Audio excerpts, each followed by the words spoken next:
పొంగులేటి శ్రీనివాసరెడ్డి గారు, శాసనసభ్యులు మందుల సామెల్ గారు, వేం నరేందర్ రెడ్డి గారు, మిగతా మిత్రులు ఈ పత్రికా సమావేశంలో పాల్గొనడం జరిగింది. ప్రధానంగా ఈ పత్రికా సమావేశంలో 2 అంశాలను పాత్రికేయ మిత్రులకు వివరించాలని ఈ సమావేశాన్ని ఏర్పాటు చేయడం జరిగింది. మొదటిది, గత 4-5 రోజులుగా దేశవ్యాప్తంగా దుమారం, వివాదం, వాదనలు, ప్రతివాదనలు, ఆరోపణలు, ప్రత్యారోపణలు జరుగుతూ ఉన్నాయి. దానికి Gautam Adani group of companies కేంద్ర బిందువుగా ఈ చర్చలు కొనసాగుతున్నాయి. ఈ చర్చల సందర్భంగా అప్పుడప్పుడు, ముఖ్యంగా మొన్న మహారాష్ట్ర ఎన్నికల సందర్భంగా పాత్రికేయ మిత్రులు శ్రీ రాహుల్ గాంధీ గారి పత్రికా సమావేశంలో అదానీ గారి నుండి తెలంగాణ రాష్ట్ర ప్రభుత్వం, ఆ రాష్ట్ర ముఖ్యమంత్రి రేవంత్ రెడ్డి గారు నిధులను స్వీకరించిండ్రు కదా, కాంగ్రెస్ పార్టీ ఏ విధంగా అదానీ గారి తప్పులను ప్రశ్నిస్తారు అని చెప్పి పాత్రికేయ మిత్రులు ప్రస్తావించడం జరిగింది. పాత్రికేయ మిత్రులకు చాలా సందర్భాలలో నేను వివరణ ఇచ్చిన, రాహుల్ గాంధీ గారు కూడా విస్పష్టంగా ఒక అంశాన్ని ప్రస్తావించారు. చట్టబద్ధంగా, రాజ్యాంగబద్ధంగా రాష్ట్ర ప్రభుత్వాలు కానీ, కేంద్ర ప్రభుత్వాలు కానీ ఏదైనా అంశంలో టెండర్లు పిలిచినా, ఏదైనా అంశంలో పెట్టుబడులు పెట్టడానికి అవకాశాలు కల్పించినా అందరికీ సమానమైన అవకాశాలు, అందరూ పోటీ పడే విధంగా నిబంధనలను తయారు చేసి నిబంధనల మేరకు టెండర్లను నిర్వహించి అందులో ఎవరు ఆ టెండర్లలో రాణిస్తే వాళ్లకు కాంట్రాక్ట్లు ఇవ్వడం కానీ, లేదా ఏదైనా పనులను కేటాయించడం కానీ,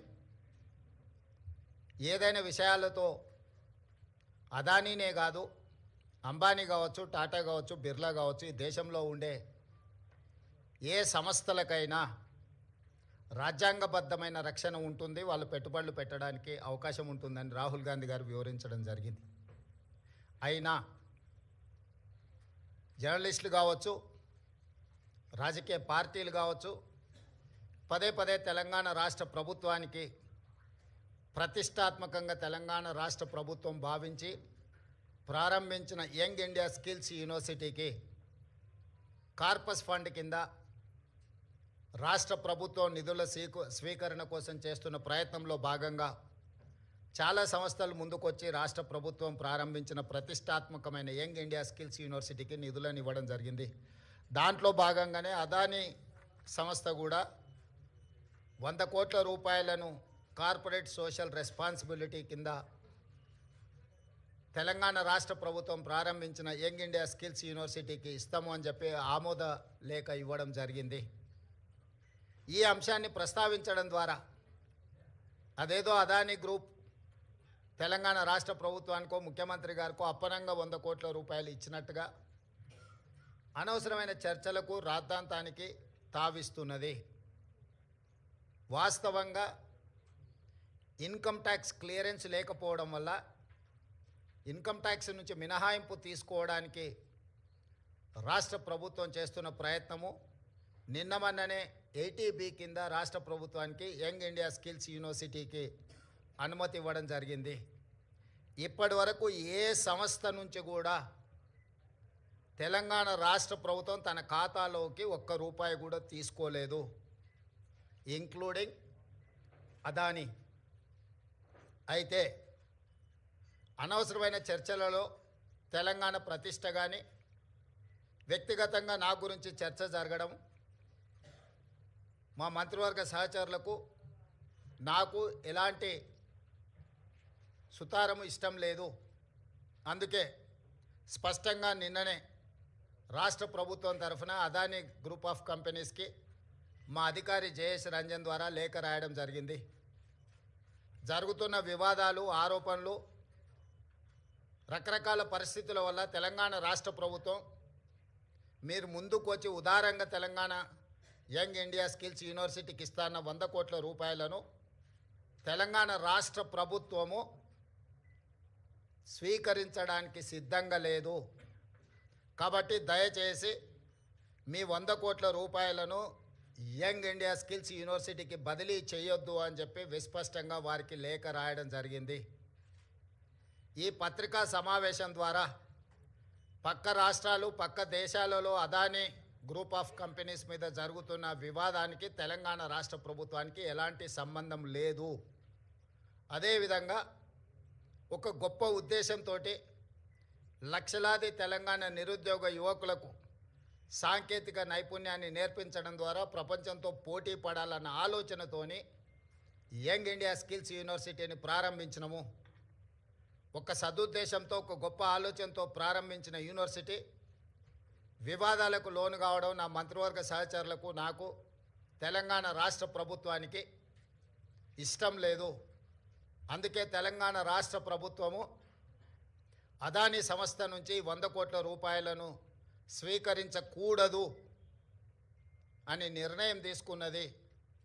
ఈ విషయాన్ని మీడియా మిత్రుల ద్వారా సమాజానికి మేము చెప్పదలుచుకున్నాము. అనవసరమైన వివాదాలలో మా రాష్ట్ర ప్రభుత్వాన్ని మమ్మల్ని లాగొద్దు అని చెప్పి మీడియా మిత్రులందరికీ కూడా నేను సూచన చేస్తున్నా. రాజకీయ పార్టీలకు కూడా నేను సలహా ఇవ్వదలుచుకున్నా. రాష్ట్ర ప్రభుత్వ ప్రయోజనాల కోసం తీసుకున్న నిధులను కూడా రాజకీయ కోణంలో ఆరోపణలు చేయడం ద్వారా నిరుద్యోగ యువకులకు నష్టపరిచే విధంగా వ్యవహరించే వాళ్లకు రాష్ట్ర ప్రభుత్వం ఈ నిర్ణయం తీసుకున్నది. వాళ్ళందరూ కూడా ఈ అంశాన్ని పరిగణలోకి తీసుకోవాల్సిందిగా నేను ఈ సందర్భంగా తెలియజేస్తున్నా. అదేవిధంగా ప్రతిసారి ఢిల్లీకి ముఖ్యమంత్రి కానీ మంత్రులు కానీ పర్యటనకి వెళ్ళాలనుకున్నప్పుడల్లా మీడియా మిత్రులు మంత్రివర్గ సమావేశం, అధిష్టానంతో చర్చలు అయిపోయింది. మంత్రివర్గం శాఖలు బంద్ చేయడం, శాఖలలో కూడా మళ్ళా ఎవరికి ఏది ఇవ్వాలనో అన్నిటినీ మీరే నిర్ణయిస్తున్నారు. ఈ ఢిల్లీ పర్యటన ఓం బిర్లా లోక్సభ స్పీకర్ గారి కూతురు యొక్క వివాహ కార్యక్రమం ఉన్నది. గతంలో నేను, ఉత్తమ్ కుమార్ రెడ్డి గారు, కోమటిరెడ్డి వెంకటరెడ్డి గారు పార్లమెంట్లో సభ్యులుగా మేము ఉన్నాం. వారితో మాకు వ్యక్తిగతంగా పరిచయం ఉన్నది. వారు ప్రత్యేకంగా ఆహ్వానించారు కాబట్టి ఓం బిర్లా కూతురు వివాహానికి హాజరు కావాలి అని చెప్పి నేను, ఉత్తమ్ కుమార్ రెడ్డి గారు ఢిల్లీకి వెళ్తున్నాము. ఈ పర్యటనకు రాజకీయ ప్రాధాన్యత లేదు. ఈరోజు సాయంత్రం వివాహ కార్యక్రమంలో పాల్గొని రేపు తెలంగాణకు సంబంధించిన లోక్సభ రాజ్యసభ సభ్యులతో ఒక సమావేశాన్ని ఏర్పాటు చేసి రాష్ట్ర ప్రభుత్వానికి రావాల్సిన నిధులు, ఇవ్వవలసిన అనుమతుల మీద కేంద్ర ప్రభుత్వంలో మంత్రులను ప్రధానమంత్రితో సహా లోక్సభలో ప్రస్తావించడానికి అవసరమైన విషయాలను వాళ్ళతో చర్చించి వాళ్ళకు కొన్ని సూచనలు చేసి దానికి సంబంధించిన లేఖలు మా పార్లమెంట్ సభ్యులందరికీ కూడా ఇచ్చి పార్లమెంట్లో ప్రస్తావించడానికి అవసరమైన సమాచారాన్ని వాళ్ళకి ఇవ్వడం ద్వారా తెలంగాణ రాష్ట్ర ప్రజల యొక్క ప్రయోజనాలను, రాష్ట్రానికి రావాల్సిన నిధులను, అనుమతులను రాబట్టుకోవడానికి ఒక కార్యాచరణ రేపు నిర్ణయించుకుంటాము. అదే కాకుండా ప్రధానంగా ఎయిర్పోర్ట్స్ విషయంలో, మెట్రో రైలు విషయంలో, అదేవిధంగా నీటి కేటాయింపుల విషయంలో ఇట్లా ప్రధానమైన అంశాలు కేంద్ర ప్రభుత్వం దగ్గర దీర్ఘకాలికంగా వాయిదా పడుతూ వస్తున్నాయి. రేపు ఎవరైనా మంత్రులు అందుబాటులో ఉంటే అది డిఫెన్స్ కావచ్చు, అర్బన్ డెవలప్మెంట్ కావచ్చు, జలశక్తి కావచ్చు, ఎయిర్పోర్ట్ అథారిటీ రిలేటెడ్ ఇష్యూస్ కావచ్చు, మంత్రులు ఎవరైనా ఉంటే రేపు అపాయింట్మెంట్స్ ఒకవేళ దొరికితే అందుబాటులో ఉన్న ఎంపీలు, అందుబాటులో ఉన్న మంత్రులము ఆయా కేంద్ర మంత్రులను కలిసి రాష్ట్రానికి రావాల్సిన నిధులను, అనుమతులను రాబట్టుకోవడానికి ప్రయత్నం చేస్తాము. ఈ ఢిల్లీ పర్యటన ఇంతే. కొంతమంది హరాజ్ పాట పాడినట్టు 26సారి, 27సారి, 28సారి అని ఇట్లా హరాజ్ పాటలు పాడుతున్నారు. వాళ్ళలాగా పైరవీల కోసమో, కాళ్ళు పట్టుకోవడానికో, కేసులను ఎత్తేయించుకోవడానికో, మోడీ ముందు మొక్కలిల్లడానికో ఢిల్లీకి వెళ్ళడం లేదు. కేంద్ర ప్రభుత్వాన్ని అవసరమైతే నిలదీసైనా రాష్ట్ర ప్రభుత్వానికి రావాల్సిన నిధులు అనుమతులను తెచ్చుకోవడానికే మేము ఢిల్లీ పర్యటన చేస్తున్నాము. ఎవరి కాల్లో పట్టుకోవడానికో, కేసుల నుంచి తప్పించుకోవడానికో, గవర్నర్ నుంచి అనుమతి ఇవ్వకుండా ఆపుకోవడానికో మా ప్రయత్నం కాదు. వాళ్ళకి నేను సూచన చేస్తున్నా, మీరు 10 సంవత్సరాలు నిర్లక్ష్యం చేయడం వల్ల రాష్ట్రానికి తీరని అన్యాయం జరిగింది. కేంద్ర ప్రభుత్వాన్ని ప్రశ్నించాల్సిన మీరు కేంద్ర ప్రభుత్వంతో అంటగాగి మనకు బయ్యారం ఉక్కు కర్మాగారం కావచ్చు, కాజీపేట రైల్వే కోచ్ ఫ్యాక్టరీ కావచ్చు, ట్రిపుల్ ఐటీలు కావచ్చు, లేకపోతే గిరిజన యూనివర్సిటీ కూడా 10 సంవత్సరాలు ఆలస్యం కావచ్చు, ఎన్టీపీసీ ద్వారా ప్రారంభించాల్సిన 4000 మెగావాట్ల విద్యుత్ అంశం కావచ్చు, బ్యాక్వర్డ్ డిస్ట్రిక్ట్స్ డెవలప్మెంట్ ఫండ్స్ కావచ్చు, బీఆర్జీఎఫ్, ఇట్లాంటివి కూడా చాలా విషయాలలో తెలంగాణ రాష్ట్రానికి 10 సంవత్సరాలలో వేల కోట్ల నష్టం జరిగింది. అది మన హక్కు, ఎవరి దయనో కాదు. మన హక్కుల కోసం మనం ఢిల్లీలో పర్యటించాలి, కేంద్ర ప్రభుత్వాన్ని కలవాలి, కేంద్ర ప్రభుత్వం నుంచి నిధులు తెచ్చుకోవాలి. ఇది భారతీయ జనతా పార్టీ ట్రెజరీ నుంచి ఇవ్వడం లేదు, కేంద్ర ప్రభుత్వ ట్రెజరీ నుంచి ఇవ్వాల్సి ఉంది. ఇది ఫెడరల్ స్ట్రక్చర్ ఉన్న ప్రభుత్వము, యూనియన్ ఆఫ్ స్టేట్స్. వివిధ రాష్ట్రాలతో కూడుకున్న కేంద్ర ప్రభుత్వం వివిధ రాష్ట్రాలకు ఇవ్వాల్సిన నిధులను ఖచ్చితంగా ఇవ్వాల్సిందే. రాజకీయ పక్షపాత వైఖరితోనే నిర్లక్ష్యం వహించిన, లేకపోతే అన్యాయం చేసినా ప్రస్తావించడానికి పర్యటన చేయాలి. మన అంశాలను వాళ్ళ దృష్టికి తీసుకెళ్లకుండా రాష్ట్రానికి నిధులు వస్తాయనో, అనుమతులు వస్తాయనో ఫామ్ హౌస్లో పండుకుంటే రాష్ట్ర ప్రజలకు ప్రయోజనం ఉండదు. అందుకే ఎన్నిసార్లైనా వెళ్తాము ఢిల్లీకి. తప్పకుండా ఢిల్లీ నుంచి రాబట్టుకోవాల్సిన నిధులను అన్నిటినీ రాబట్టుకుంటాము. అప్పుడే తెలంగాణ రాష్ట్రం అభివృద్ధి జరుగుతుంది. తెలంగాణ రాష్ట్ర హక్కులను మనం కాపాడిన వాళ్ళం అవుతాము. మీ కడుపు మంట మాకు తెలుసు, మీ దుఃఖము మాకు తెలుసు. మీ కడుపు మంట కోసమో మీ దుఃఖం కోసమో మీరు పెడుతున్న కాకి గోలను మేము పట్టించుకోము. మీలాంటి వాళ్ళను అలా అరుస్తుంటే మాకు ఒక రకంగా ఉత్సాహం వస్తుంది. ఎందుకు అని అంటే మీ బాధ, మీ దుఃఖం చూస్తుంటే మా కార్యకర్తలు సంతోషపడతారు. 10 సంవత్సరాలు మా కార్యకర్తల్ని వేధించుక తిని అక్రమ కేసులు పెట్టి ఈరోజు మీరు పడుతున్న క్షోభను చూస్తే, తెలంగాణ రాష్ట్రం అభివృద్ధి ఎక్కడ జరుగుతుందో అని అడ్డం పడేదాన్ని చూస్తే అప్పుడప్పుడు కోపం కూడా వస్తుంది.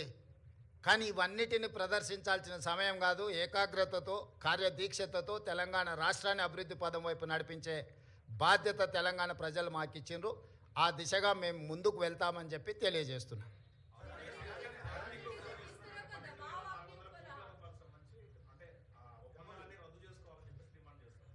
ఎవరు ఇప్పుడు వాళ్ళ ప్రభుత్వంలో ఉన్నప్పుడు వాళ్ళు చేసిన ఒప్పందాలు చాలా ఉన్నాయి. వాటి వివరాలన్నీ నేను ఇస్తా.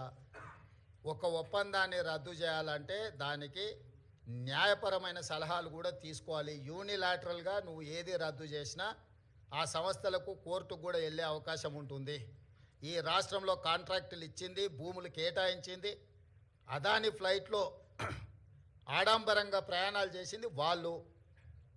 కాబట్టి ఈరోజు రాష్ట్ర ప్రభుత్వం, రాహుల్ గాంధీ గారు చెప్పిన విషయాన్ని నేను ముందే ప్రస్తావించిన, రాష్ట్రంలో పెట్టుబడులు పెట్టడానికి ఇతరులకున్న అవకాశము అందరికీ ఉంటుంది.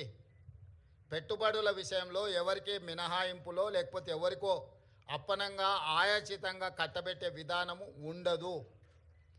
ఒక పక్కన రాష్ట్రానికి పెట్టుబడులు రావడం లేదని మాట్లాడతారు, ఇంకొక పక్కన పెట్టుబడులు వస్తే వాటిని రద్దు అంటున్నారు. అసలు మీ విధానం ఏందో ముందు బయటికి రాండి.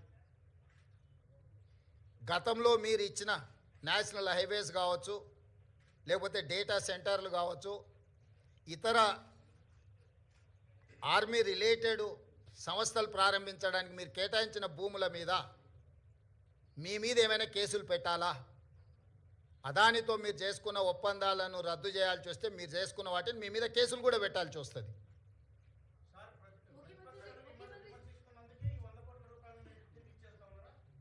ఎవరు చెప్పిండ్రు? రాంబాబు ప్రెస్ మీట్ విననట్టు ఉన్నాడు.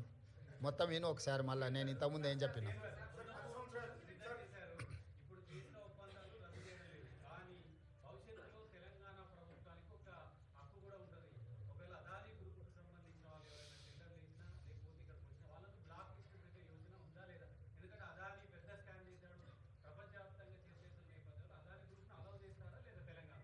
ఇప్పుడు అదానీ గ్రూపు టెండర్లు వేస్తాడా వేయడా అనే విషయమే తేలనప్పుడు వాటి మీద ఎలాంటి చర్యలు తీసుకుంటామనే చర్చ ఎందుకు వస్తుంది?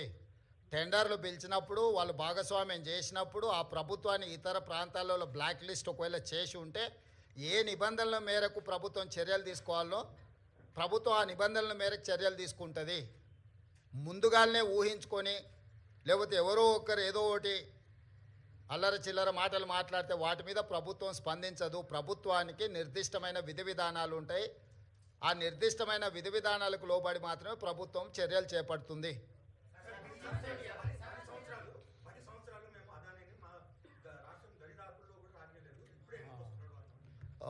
ఆ లిస్టు కాగితం ఇక్కడ తీసుకో, ఎన్ని ఉన్నాయి ఇటు.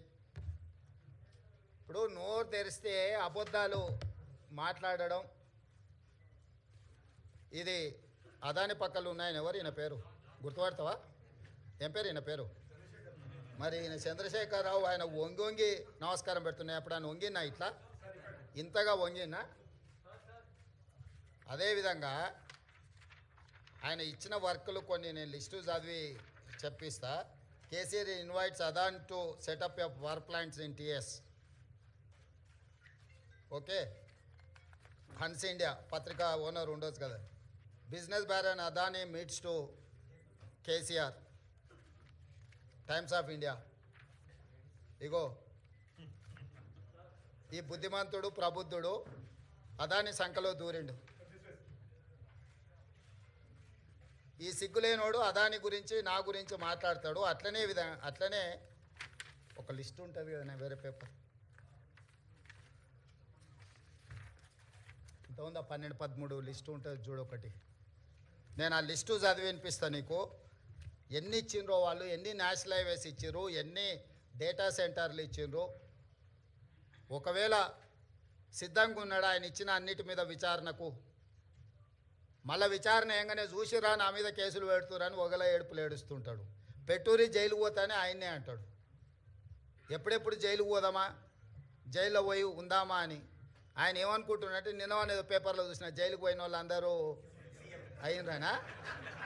ఆ లెక్కన ముందుగాల వాళ్ళ చెల్లెలు పోయింది. మరి ఆల్రెడీ వాళ్ళ చెల్లెలు జైలుకు పోయి వచ్చింది.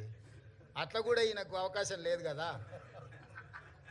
ఆ ఛాన్స్ ఒకవేళ తీసుకుంటే కేసీఆర్ ఫ్యామిలీలా ఆల్రెడీ వాళ్ళ చెల్లెలు జైలు పోయి వచ్చింది. ఆ ఛాన్స్ ఆల్రెడీ వాళ్ళ చెల్లెలు కొట్టేసింది. ఆ ఫ్యామిలీలో ఉన్న పోటీని తట్టుకోలేక.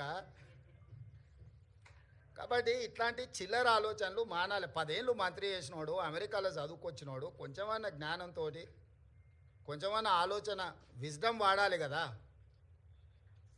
ఆ విజ్డమ్ వాడకుండా అన్ని చిల్లర మాటలు మాట్లాడుకుంటా Adani Elbit systems defence unit at Mamidipalli operational BRS టైంలో ఇచ్చిండ్రు. అదేవిధంగా missile cell manufacturing unit at Mamidipalli under construction BRS ఇచ్చింది. Microsoft data centre at Ellikatta BRS ఇచ్చింది. అదేవిధంగా 3 national highway projects, Khammam to Suryapet national highway, Mancherial to Repallewada national highway, Khammam to Kodad national highway BRS ఇచ్చింది. 750 kV transmission line project BRS ఇచ్చింది. ఇన్ని ప్రాజెక్టులు బీఆర్ఎస్ ఇచ్చి ఈరోజు same counter drone manufacturing unit at Mamidipalli BRS ఇచ్చింది. ఇన్ని ప్రాజెక్టులు బీఆర్ఎస్ అదానికి ఇచ్చి అదానితో అంటగాగి అదాని దగ్గర కమిషన్లు మెక్కి నేను చేసిన ప్రయత్నం అదాని సిఎస్ఆర్ ఫండ్స్ నుంచి తెలంగాణ నిరుద్యోగ యువకుల కోసం వాళ్ళ భవిష్యత్తును నిర్మించడం కోసం ఆలోచన చేసి యంగ్ ఇండియా స్కిల్స్ యూనివర్సిటీకి లక్షలాది తెలంగాణ నిరుద్యోగ యువకులకు ప్రయోజనం చేకూర్చే విధంగా సిఎస్ఆర్ ఫండ్స్ కింద 100 కోట్లు తీసుకొస్తే అది రాష్ట్రానికి ప్రయోజనం. కేసీఆర్ లాగా అదానీ నుంచి అప్పనంగా నిధులు మా కుటుంబానికి కొట్టేయలే. ఇన్ని ప్రాజెక్టులు ఇచ్చిండు. ఈ ప్రాజెక్టులు అన్ని ఇచ్చినందుకు కేటీఆర్ను ప్రాసిక్యూట్ చేయాలనా? అదానీని కేసీఆరే కలిసిన కేటీఆర్ అనే కాదు. దీనికి ఏం సమాధానం చెప్తాడు? సో ఏది పడితే అది మాట్లాడితే చెల్లుద్ది. ఎన్ని చిల్లర మాటలైనా మాట్లాడతాం. మాకు అధికారం కోల్పోతే మేము సహనం కోల్పోయినామని 2023లో అధికారం కోల్పోయారు. 2024 జూన్లో డిపాజిట్లు కోల్పోయారు. ఇప్పుడు మెదడు కూడా కోల్పోయారు టీఆర్ఎస్ వాళ్ళు. సో మెదడు కోల్పోయిన మాటలు మాట్లాడితే దానికి ఇంకా మనం ఏం సమాధానం చెప్తాం? రాహుల్, నువ్వు మాట్లాడు, నువ్వన్నా చెప్పాలి కదా కొంచెం అప్పుడప్పుడు.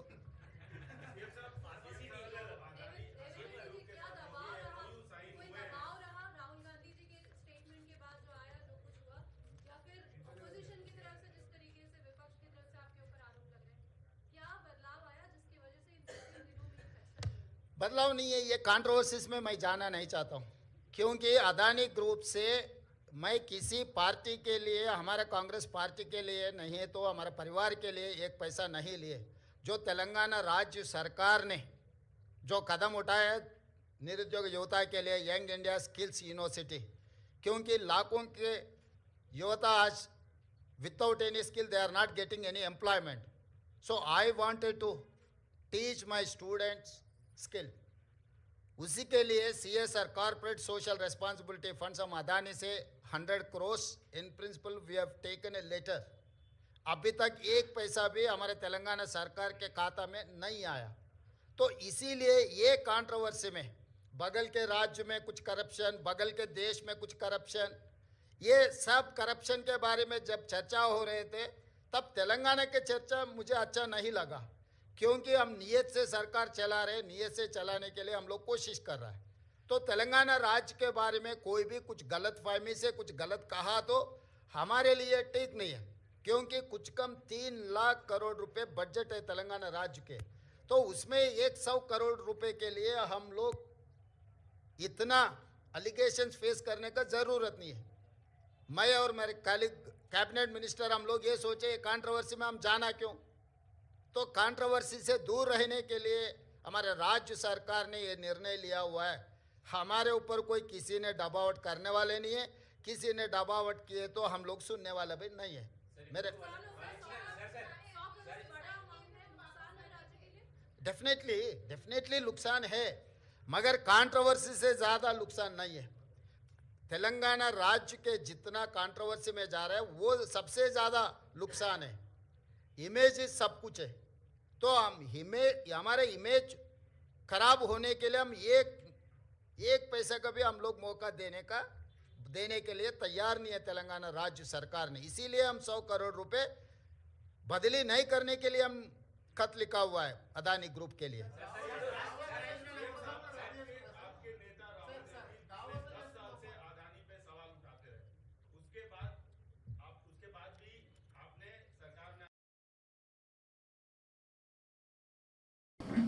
ఎన్టీపీసీ ద్వారా ప్రారంభ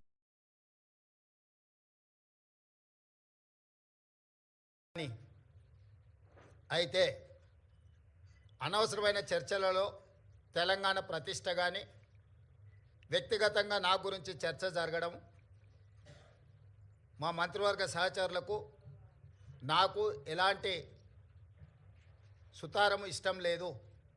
అందుకే స్పష్టంగా నిన్ననే రాష్ట్ర ప్రభుత్వం తరఫున అదానీ గ్రూప్ ఆఫ్ కంపెనీస్కి మా అధికారి జయేష్ రంజన్ ద్వారా లేఖ రాయడం జరిగింది.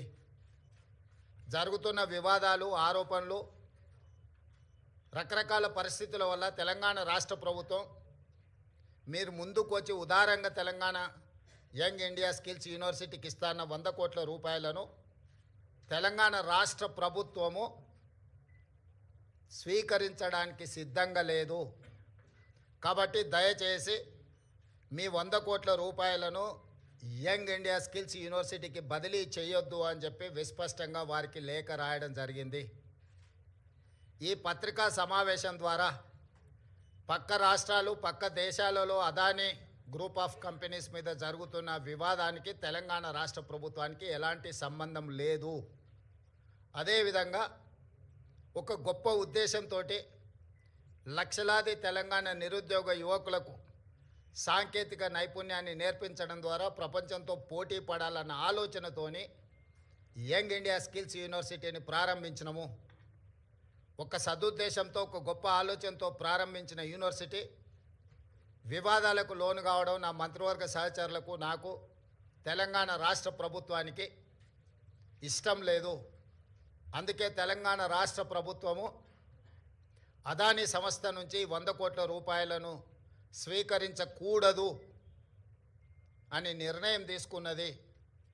ఈ విషయాన్ని మీడియా మిత్రుల ద్వారా సమాజానికి మేము చెప్పదలుచుకున్నాము.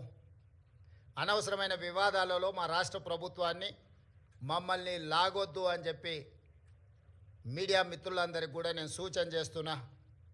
రాజకీయ పార్టీలకు కూడా నేను సలహా ఇవ్వదలుచుకున్నా. రాష్ట్ర ప్రభుత్వ ప్రయోజనాల కోసం తీసుకున్న నిధులను కూడా రాజకీయ కోణంలో ఆరోపణలు చేయడం ద్వారా నిరుద్యోగ యువకులకు నష్టపరిచే విధంగా వ్యవహరించే వాళ్లకు రాష్ట్ర ప్రభుత్వం ఈ నిర్ణయం తీసుకున్నది. వాళ్ళందరూ కూడా ఈ అంశాన్ని పరిగణలోకి తీసుకోవాల్సిందిగా నేను ఈ సందర్భంగా తెలియజేస్తున్నా. అదేవిధంగా ప్రతిసారి ఢిల్లీకి ముఖ్యమంత్రి కానీ మంత్రులు కానీ పర్యటనకి వెళ్ళాలనుకున్నప్పుడల్లా మీడియా మిత్రులు మంత్రివర్గ సమావేశం, అధిష్టానంతో చర్చలు అయిపోయింది. మంత్రివర్గం శాఖలు బంద్ చేయడం, శాఖలలో కూడా మళ్ళా ఎవరికి ఏది ఇవ్వాలనో అన్నిటినీ మీరే నిర్ణయిస్తున్నారు. ఈ ఢిల్లీ పర్యటన ఓం బిర్లా లోక్సభ స్పీకర్ గారి కూతురు యొక్క వివాహ కార్యక్రమం ఉన్నది. గతంలో నేను, ఉత్తమ్ కుమార్ రెడ్డి గారు, కోమటిరెడ్డి వెంకటరెడ్డి గారు పార్లమెంట్లో సభ్యులుగా మేము ఉన్నాం. వారితో మాకు వ్యక్తిగతంగా పరిచయం ఉన్నది. వారు ప్రత్యేకంగా ఆహ్వానించారు కాబట్టి ఓం బిర్లా కూతురు వివాహానికి హాజరు కావాలి అని చెప్పి నేను, ఉత్తమ్ కుమార్ రెడ్డి గారు ఢిల్లీకి వెళ్తున్నాము. ఈ పర్యటనకు రాజకీయ ప్రాధాన్యత లేదు. ఈరోజు సాయంత్రం వివాహ కార్యక్రమంలో పాల్గొని రేపు తెలంగాణకు సంబంధించిన లోక్సభ, రాజ్యసభ సభ్యులతో ఒక సమావేశాన్ని ఏర్పాటు చేసి రాష్ట్ర ప్రభుత్వానికి రావాల్సిన నిధులు, ఇవ్వవలసిన అనుమతుల మీద కేంద్ర ప్రభుత్వంలో మంత్రులను, ప్రధానమంత్రితో సహా లోక్సభలో ప్రస్తావించడానికి అవసరమైన విషయాలను వాళ్ళతో చర్చించి వాళ్ళకు కొన్ని సూచనలు చేసి దానికి సంబంధించిన లేఖలు మా పార్లమెంట్ సభ్యులందరికీ కూడా ఇచ్చి పార్లమెంట్లో ప్రస్తావించడానికి అవసరమైన సమాచారాన్ని వాళ్ళకి ఇవ్వడం ద్వారా తెలంగాణ రాష్ట్ర ప్రజల యొక్క ప్రయోజనాలను, రాష్ట్రానికి రావాల్సిన నిధులను, అనుమతులను రాబట్టుకోవడానికి ఒక కార్యాచరణ రేపు నిర్ణయించుకుంటాము. అదే కాకుండా ప్రధానంగా ఎయిర్పోర్ట్స్ విషయంలో, మెట్రో రైలు విషయంలో, అదేవిధంగా నీటి కేటాయింపుల విషయంలో ఇట్లా ప్రధానమైన అంశాలు కేంద్ర ప్రభుత్వం దగ్గర దీర్ఘకాలికంగా వాయిదా పడుతూ వస్తున్నాయి. రేపు ఎవరైనా మంత్రులు అందుబాటులో ఉంటే అది డిఫెన్స్ కావచ్చు, అర్బన్ డెవలప్మెంట్ కావచ్చు, జలశక్తి కావచ్చు, ఎయిర్పోర్ట్ అథారిటీ రిలేటెడ్ ఇష్యూస్ కావచ్చు, మంత్రులు ఎవరైనా ఉంటే రేపు అపాయింట్మెంట్స్ ఒకవేళ దొరికితే అందుబాటులో ఉన్న ఎంపీలు, అందుబాటులో ఉన్న మంత్రులము ఆయా కేంద్ర మంత్రులను కలిసి రాష్ట్రానికి రావాల్సిన నిధులను, అనుమతులను రాబట్టుకోవడానికి ప్రయత్నం చేస్తాము. ఈ ఢిల్లీ పర్యటన ఇంతే. కొంతమంది హరాజ్ పాట పాడినట్టు 26సారి, 27సారి, 28సారి అని ఇట్లా హరాజ్ పాటలు పాడుతున్నారు. వాళ్ళలాగా పైరవీల కోసమో, కాళ్ళు పట్టుకోవడానికో, కేసులను ఎత్తేయించుకోవడానికో, మోడీ ముందు మొక్కలిల్లడానికో ఢిల్లీకి వెళ్ళడం లేదు. కేంద్ర ప్రభుత్వాన్ని అవసరమైతే నిలదీసైనా రాష్ట్ర ప్రభుత్వానికి రావాల్సిన నిధులు, అనుమతులను తెచ్చుకోవడానికే మేము ఢిల్లీ పర్యటన చేస్తున్నాము. ఎవరి కాల్లో పట్టుకోవడానికో, కేసుల నుంచి తప్పించుకోవడానికో, గవర్నర్ నుంచి అనుమతి ఇవ్వకుండా ఆపుకోవడానికో మా ప్రయత్నం కాదు. వాళ్ళకి నేను సూచన చేస్తున్నా, మీరు 10 సంవత్సరాలు నిర్లక్ష్యం చేయడం వల్ల రాష్ట్రానికి తీరని అన్యాయం జరిగింది. కేంద్ర ప్రభుత్వాన్ని ప్రశ్నించాల్సిన మీరు కేంద్ర ప్రభుత్వంతో అంటగాగి మనకు బయ్యారం ఉక్కు కర్మాగారం కావచ్చు, కాజీపేట రైల్వే కోచ్ ఫ్యాక్టరీ కావచ్చు, IIITలు కావచ్చు, లేకపోతే గిరిజన యూనివర్సిటీ కూడా 10 సంవత్సరాలు ఆలస్యం కావచ్చు, ఎన్టీపీసీ ద్వారా ప్రారంభించాల్సిన 4000 మెగావాట్ల విద్యుత్ అంశం కావచ్చు, బ్యాక్వర్డ్ డిస్ట్రిక్ట్స్ డెవలప్మెంట్ ఫండ్స్ కావచ్చు, బీఆర్జీఎఫ్, ఇట్లాంటివి కూడా చాలా విషయాలలో తెలంగాణ రాష్ట్రానికి 10 సంవత్సరాలలో 1000 కోట్ల నష్టం జరిగింది. అది మన హక్కు, ఎవరి దయనో కాదు. మన హక్కుల కోసం మనం ఢిల్లీలో పర్యటించాలి, కేంద్ర ప్రభుత్వాన్ని కలవాలి, కేంద్ర ప్రభుత్వం నుంచి నిధులు తెచ్చుకోవాలి. ఇది భారతీయ జనతా పార్టీ ట్రెజరీ నుంచి ఇవ్వడం లేదు. కేంద్ర ప్రభుత్వ ట్రెజరీ నుంచి ఇవ్వాల్సి ఉంది. ఇది ఫెడరల్ స్ట్రక్చర్ ఉన్న ప్రభుత్వము, యూనియన్ ఆఫ్ స్టేట్స్. వివిధ రాష్ట్రాలతో కూడుకున్న కేంద్ర ప్రభుత్వం వివిధ రాష్ట్రాలకు ఇవ్వాల్సిన నిధులను ఖచ్చితంగా ఇవ్వాల్సిందే. రాజకీయ పక్షపాత వైఖరితోనే నిర్లక్ష్యం వహించిన లేకపోతే అన్యాయం చేసినా ప్రస్తావించడానికి పర్యటన చేయాలి. మన అంశాలను వాళ్ళ దృష్టికి తీసుకెళ్లకుండా రాష్ట్రానికి నిధులు వస్తాయనో అనుమతులు వస్తాయనో ఫామ్ హౌస్లో పండుకుంటే రాష్ట్ర ప్రజలకు ప్రయోజనం ఉండదు. అందుకే ఎన్నిసార్లైనా వెళ్తాము ఢిల్లీకి. తప్పకుండా ఢిల్లీ నుంచి రాబట్టుకోవాల్సిన నిధులను అన్నిటినీ రాబట్టుకుంటాము. అప్పుడే తెలంగాణ రాష్ట్రం అభివృద్ధి జరుగుతుంది. తెలంగాణ రాష్ట్ర హక్కులను మనం కాపాడిన వాళ్ళం అవుతాము. మీ కడుపు మంట మాకు తెలుసు, మీ దుఃఖము మాకు తెలుసు. మీ కడుపు మంట కోసమో మీ దుఃఖం కోసమో మీరు పెడుతున్న కాకి గోలను మేము పట్టించుకోము. మీలాంటి వాళ్ళను అలా అరుస్తుంటే మాకు ఒక రకంగా ఉత్సాహం వస్తుంది. ఎందుకు అని అంటే మీ బాధ మీ దుఃఖం చూస్తుంటే మా కార్యకర్తలు సంతోషపడతారు. 10 సంవత్సరాలు మా కార్యకర్తల్ని వేధించుక తిని అక్రమ కేసులు పెట్టి ఈరోజు మీరు పడుతున్న క్షోభం చూస్తే, తెలంగాణ రాష్ట్రం అభివృద్ధి ఎక్కడ జరుగుతుందో అని అడ్డం పడేదాన్ని చూస్తే అప్పుడప్పుడు కోపం కూడా వస్తుంది. కానీ ఇవన్నిటిని ప్రదర్శించాల్సిన సమయం కాదు. ఏకాగ్రతతో కార్యదీక్షతతో తెలంగాణ రాష్ట్రాన్ని అభివృద్ధి పదం వైపు నడిపించే బాధ్యత తెలంగాణ ప్రజలు మాకు ఇచ్చిండ్రు. ఆ దిశగా మేము ముందుకు వెళ్తామని చెప్పి తెలియజేస్తున్నాం.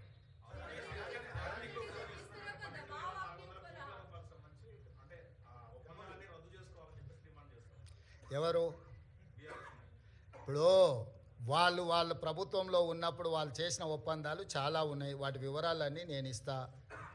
ఒక ఒప్పందాన్ని రద్దు చేయాలంటే దానికి న్యాయపరమైన సలహాలు కూడా తీసుకోవాలి. యూనిలాటరల్గా నువ్వు ఏది రద్దు చేసినా ఆ సంస్థలకు కోర్టుకు కూడా వెళ్ళే అవకాశం ఉంటుంది. ఈ రాష్ట్రంలో కాంట్రాక్టులు ఇచ్చింది, భూములు కేటాయించింది, అదాని ఫ్లైట్లో ఆడంబరంగా ప్రయాణాలు చేసింది వాళ్ళు.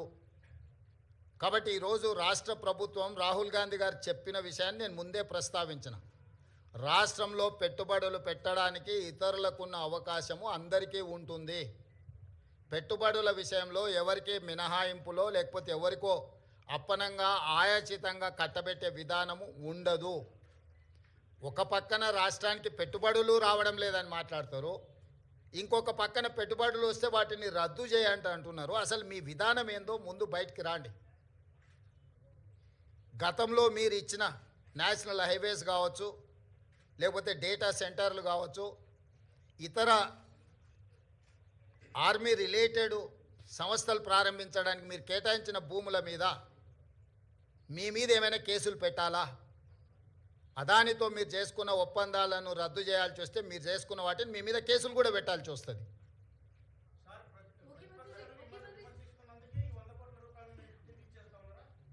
ఎవరు చెప్పిండ్రు? రాంబాబు ప్రెస్ మీట్ విననట్టు ఉన్నాడు. మొత్తం విను ఒకసారి మళ్ళీ. నేను ఇంతకుముందు ఏం చెప్పినా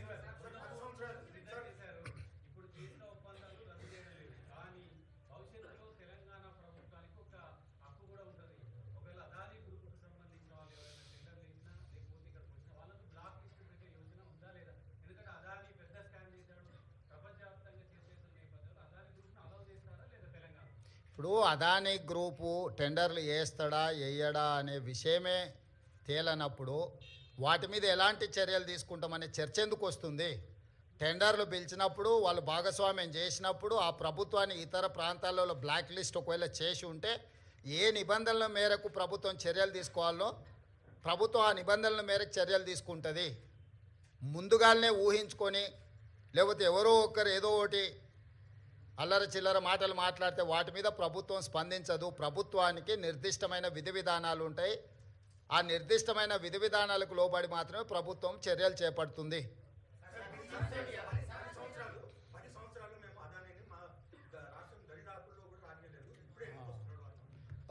ఆ లిస్టు కాగితం ఇక్కడ తీసుకో, ఎన్ని ఇటు.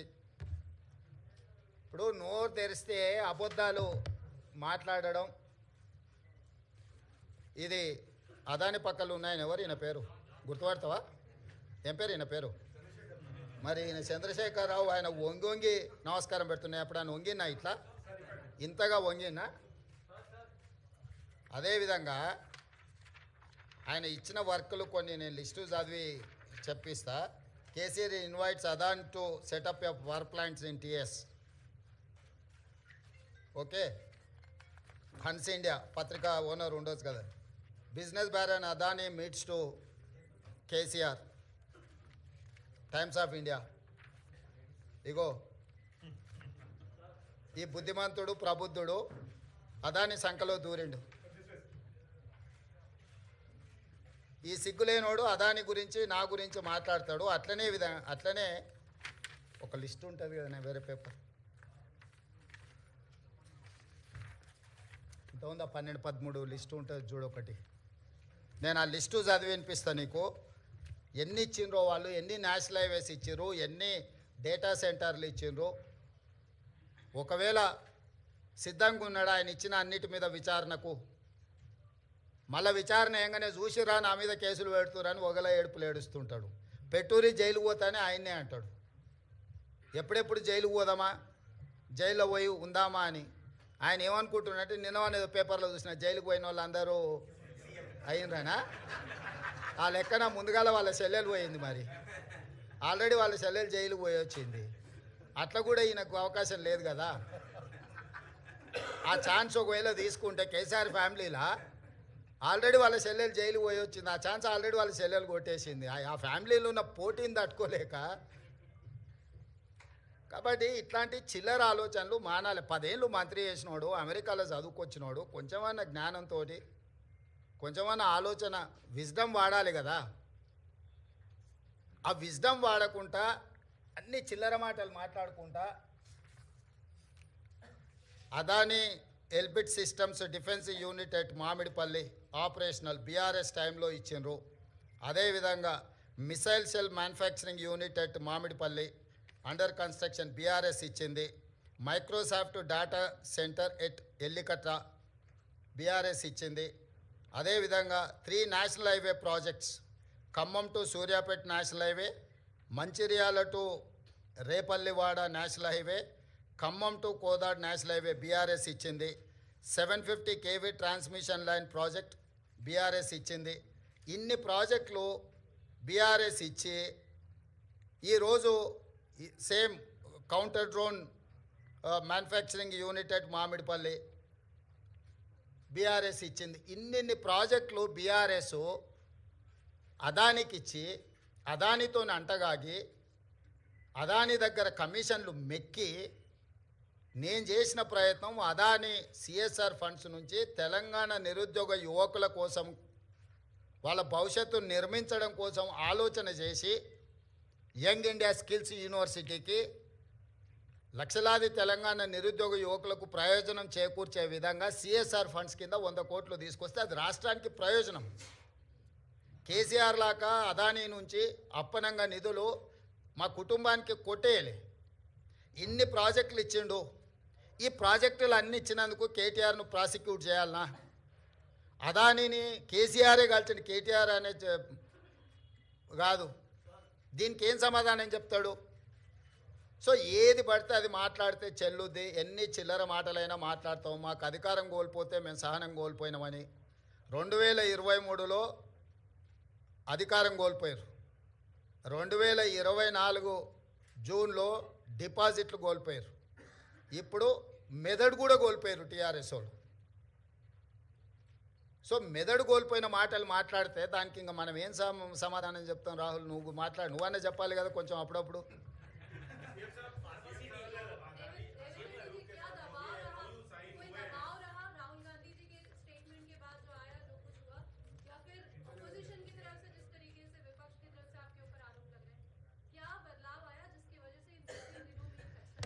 बदलाव नहीं है, ये कंट्रोवर्सीज में मैं जाना नहीं चाहता हूँ, क्योंकि अदानी ग्रुप से मैं किसी पार्टी के लिए, हमारे कांग्रेस पार्टी के लिए नहीं है तो हमारे परिवार के लिए एक पैसा नहीं लिए.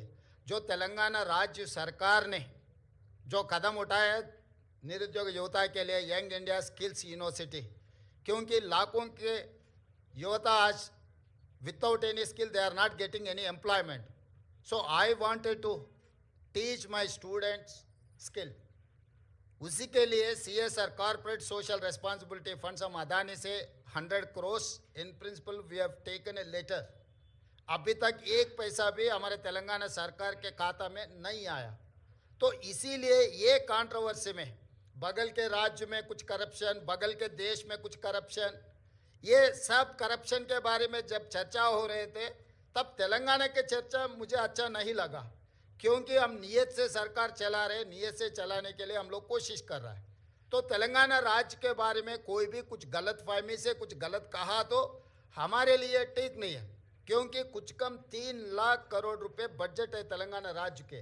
तो उसमें 100 करोड़ रुपए के लिए हम लोग इतना अलिगेशन फेस करने का ज़रूरत नहीं है. मैं और मेरे कलीग कैबिनेट मिनिस्टर हम लोग ये सोचे कंट्रोवर्सी में हम जाना क्यों. तो कंट्रोवर्सी से दूर रहने के लिए हमारे राज्य सरकार ने ये निर्णय लिया हुआ है.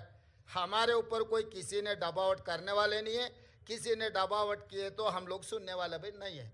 मेरे डेफिनेटली नुकसान है, मगर कंट्रोवर्सी से ज़्यादा नुकसान नहीं है. तेलंगाना राज्य के जितना कंट्रोवर्सी में जा रहा है वो सबसे ज़्यादा नुकसान है. इमेज सब कुछ है. तो हम हमारे इमेज खराब होने के लिए हम एक पैसा का भी हम लोग मौका देने के लिए तैयार नहीं है तेलंगाना राज्य सरकार ने. इसीलिए हम 100 करोड़ रुपए बदली नहीं करने के लिए हम खत लिखा हुआ है अदानी ग्रुप के लिए.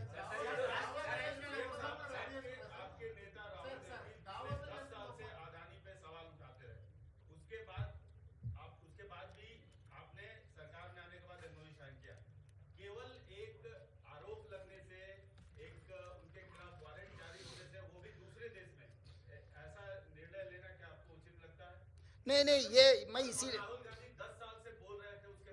भाई 10 साल से जो मोदी जी ने out of the way Mumbai airport के लिए बारे में प्रस्ताव किया था राहुल जी ने, और बाकी के पब्लिक सेक्टर यूनिट जैसा मोदी जी ने अदानी जी को दिया हुआ है उसके खिलाफ है. लेवल प्लेइंग फील्ड इक्वल दे तो कोई अदानी, अंबानी या टाटा, बिरला किसी के लिए कांग्रेस पार्टी खिलाफ नहीं है. Out of the way without any rule and regulation किसी के लिए बेनिफिट हो रहा है तो हर किसी को हम खिलाफ हमारा आवाज़ उठाएंगे. हमारे नेता लोकसभा के नेतृत्व में, उनके नेतृत्व में लोकसभा में भी आगे हम लोग ये मुद्दा उठाने वाले हैं कि जो अगेंस्ट रूल जो कुछ भी होता है उसके खिलाफ है.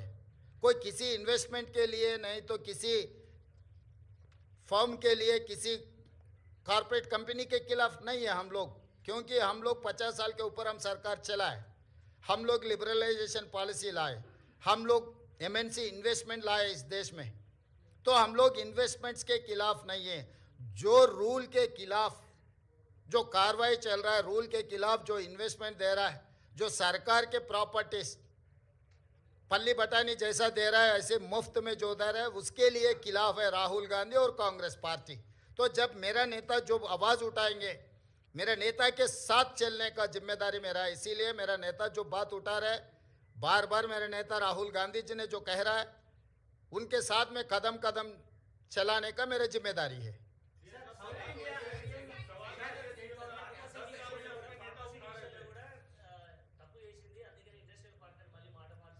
హే వాడో పిచ్చోడు, వాడికి పిచ్చోడు మాట్లాడే మాటలు ఎందుకు మీరు అంత సీరియస్గా తీసుకుంటారు?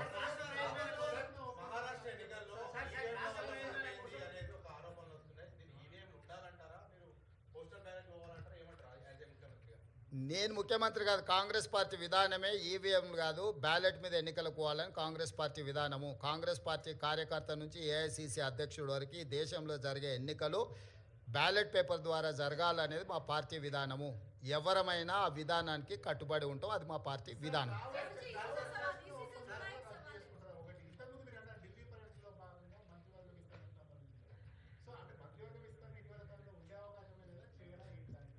నువ్వేమేం శాఖలు ఇచ్చినావు, ఎవరికి ఇచ్చినావు ఫస్ట్ అది చెప్పు.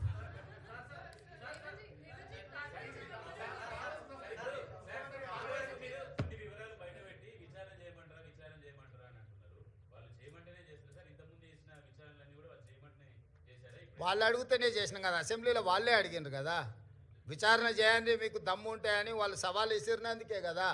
మే సాగునీటి పారుదల దాంట్లో వాళ్ళే సవాల్ విసిరిండ్రు, దీంట్లో వాళ్ళే సవాల్ విసిరిండ్రు, విద్యుత్ దాంట్లో. ఇప్పుడు కూడా మిగతా దాంట్లో కూడా నన్ను పోలీస్ స్టేషన్లో పెట్టమని ఆయన్నే అడుగుతున్నాడు. సో ప్రతిపక్షానికి ఇవ్వాల్సిన గౌరవం మేము ఇవ్వాలి కదా, అడిగినప్పుడు చేయకపోతే బాగుండదు కదా.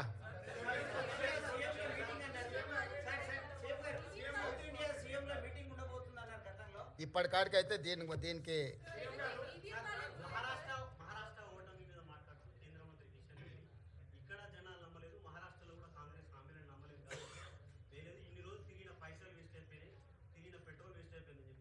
కిషన్ రెడ్డి గారికి ఒక విషయం స్పష్టంగా మీరు చెప్పండి, మీ ద్వారా నేను కూడా చెప్తాను. ఈ దేశంలో 2 లోక్సభ ఎలక్షన్స్ జరిగినాయి.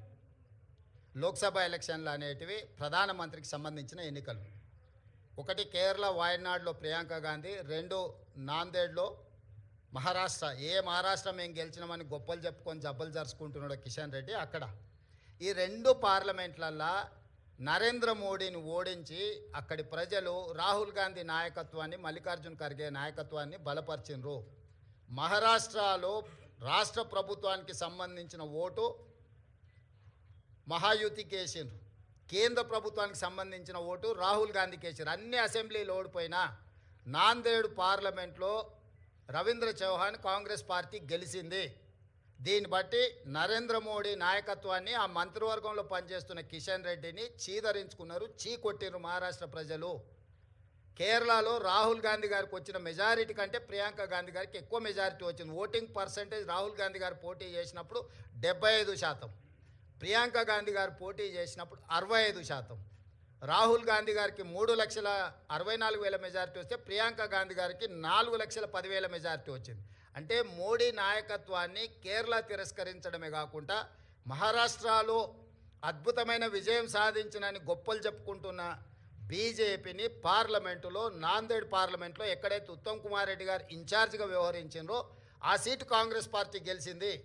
ఈ మాత్రం ఇంగిత జ్ఞానం కూడా బీజేపీ నాయకులకు, ముఖ్యంగా కిషన్ రెడ్డి గారికి లేకపోవడం, అలాంటి ఇంగిత జ్ఞానం లేని వ్యక్తిని కేంద్ర మంత్రిగా చేయడం అనేది మన దురదృష్టం. కాబట్టి కేంద్రము రాష్ట్రము 2 వేరు. రాష్ట్రానికి సంబంధించిన తీర్పు ప్రజలు ఒక రకంగా ఇచ్చారు, కేంద్రానికి సంబంధించిన తీర్పు ఇంకొక రకంగా ఇచ్చారు. కర్ణాటకలో 3 అసెంబ్లీ ఎన్నికలు జరిగితే 3 బీజేపీ అత్తా లేదు పత్తా లేదు కాంగ్రెస్ పార్టీ గెలిచింది. వెస్ట్ బెంగాల్లో 6 అసెంబ్లీలు జరిగితే ఒక్క సీట్లో కూడా నాకు తెలిసినంత వరకు బీజేపీకి డిపాజిట్ కూడా రాలేదు, ప్రతిపక్ష పార్టీలు గెలిచినాయి. ఈ రకంగా దేశంలో ఏ కొనను చూసినా మోడీ నాయకత్వాన్ని తిరస్కరించిన విషయాన్ని కప్పిపుచ్చుకోవడానికి మహారాష్ట్రలో మీ ప్రభుత్వం ఉంది, మీ ప్రభుత్వం ఏర్పడ్డది. జార్ఖండ్లో మా ప్రభుత్వం ఉంది, మా ప్రభుత్వం ఏర్పడ్డది. మహారాష్ట్రలో మీకు కొన్ని సీట్లు పెరిగినాయి, జార్ఖండ్లో మాకు కొన్ని సీట్లు పెరిగినాయి. ఇందులో ఏంది గొప్ప, ఏంది వాళ్ళు సాధించింది? ఎందుకు సంబరాలు చేసుకుంటారో నాకైతే అర్థం కాలే.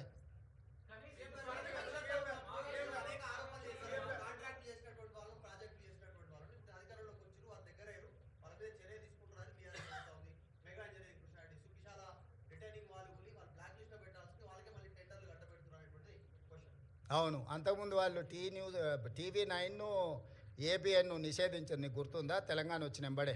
ఇప్పుడు ఏం చేద్దాం చెప్పు. ప్రజాస్వామ్యంలో ప్రతిదానికి ఒక విధానం ఉంటుంది.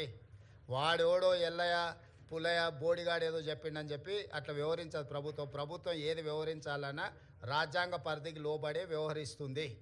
ఇవాళ విచారణ వచ్చిన దానికి విచారణ ఎదుర్కోకుండా ఏందేందో వాదనలు తీసుకొస్తారు. ఒకటి పిచ్చిగా ఒకటి క్లారిటీ పెట్టుకో, సైకో రామ్ అంటే తెలుసు కదా, అంతే. ఇక ఆయన పరిస్థితి ఆయనకే అర్థం కావట్లేదు. ఆయన పక్కలో ఉన్న వాళ్ళే పక్కకు వచ్చి ఫోన్ చేస్తారు, అన్న ఇది పిచ్చిలేసినట్టుంది, ఏందేదో మాట్లాడుతుండు. కాబట్టి ఇప్పటి నుంచి సైకో రామ్ అని ఫిక్స్ అయిపో. Thank you.